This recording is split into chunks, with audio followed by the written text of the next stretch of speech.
I would like now to introduce Nico, who is a radical, unorthodox, and innovative thinker. He has a background in theoretical physics, and you can see his CV on a slide, and I'm sure his ideas would be challenging and refreshing.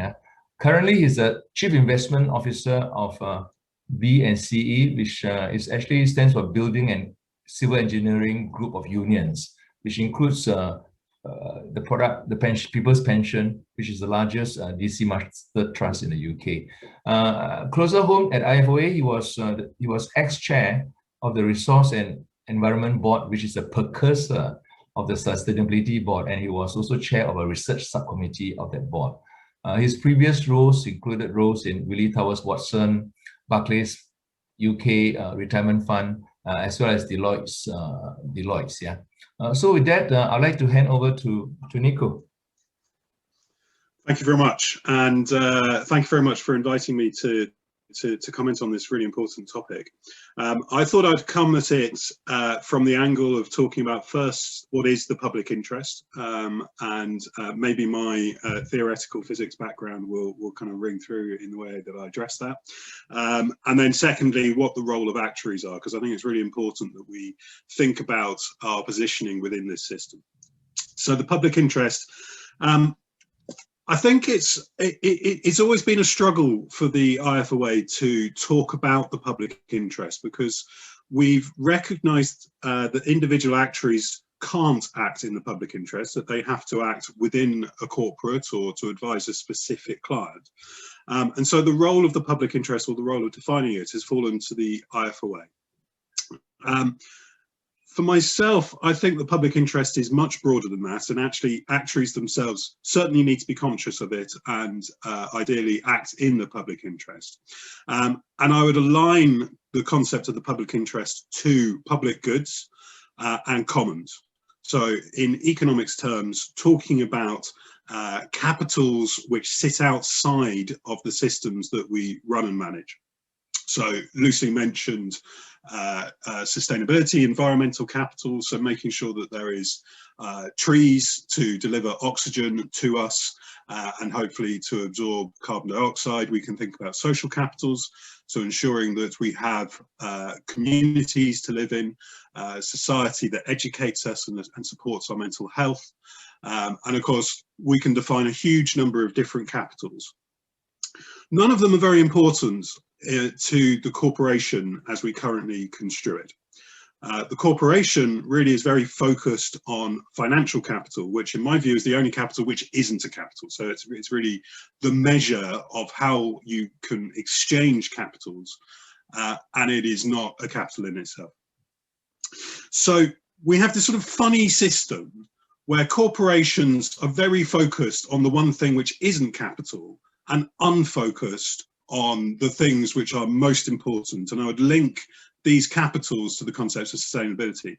So they're all networks. They all rely on multiple agents exchanging between themselves. And I don't mean money, I mean services. And they are all vulnerable to collapse if you push those networks too far out of kilter. So we have corporations who are very focused on the wrong things and measuring and creating metrics of profit as opposed to sustainability. And I do think there are good examples, and I think you can find and define a role of the corporation of the future to be focused on capital and realize that profit is an outcome of building capital. I think this aligns to the concept of adding value.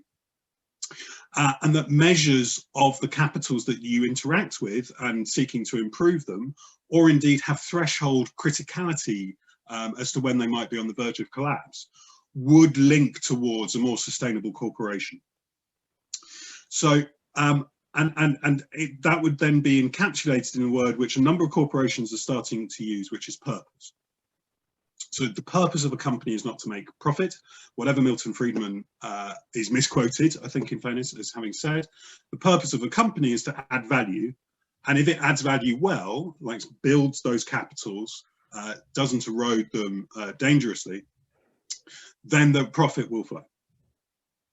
So economists call these capitals externalities. I think that thinking about the public interest, public goods, commons makes them integral to the role of the corporation. So what is the role of an actuary in that world?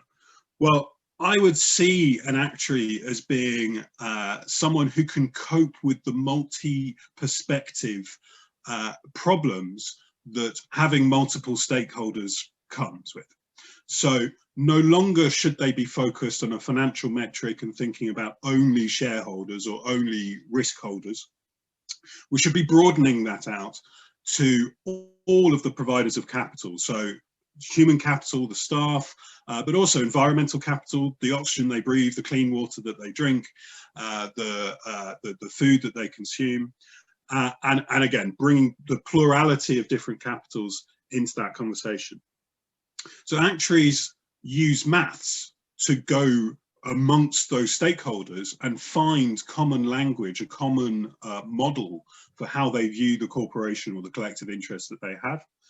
But we have to recognize that there is no one set of maths that can capture that objective well. These are wicked problems, which means that each of those stakeholders will have a different understanding of what the problem of the corporation is there to provide. So we probably need plural maths, which means that one model is the worst possible outcome, two models, which gives you different perspectives on a problem, can indeed give you the ability to understand that there is no perfect solution, the world is full of compromise, and the actuary is the arbiter of that compromise. And we also have to recognize that there are some topics which are just simply unmodelable. So there are some topics which are beyond maths, and the actuary again can use their skill set to talk to scenarios. So they may have mathematical results, but they may not carry a mathematical route of getting there. And of course, then I think there's a topic of ethics, which all professions need to grapple with. And we need to put the actuary into the role of the ethics of process. So a well-followed process which talks to the purpose, which results in a strategy which reflects the purpose of the corporation, is an ethical process, is an ethical strategy. Whereas a company which takes actions which are against their purpose. So I linked to Ashok's comments on things like derivatives and short-term trading. An investment company's purpose is clearly to make long-term investments. It is clearly unethical for them to be gambling with policyholders' money by shorting companies, by using derivatives with no underlying risk exposure in their portfolios.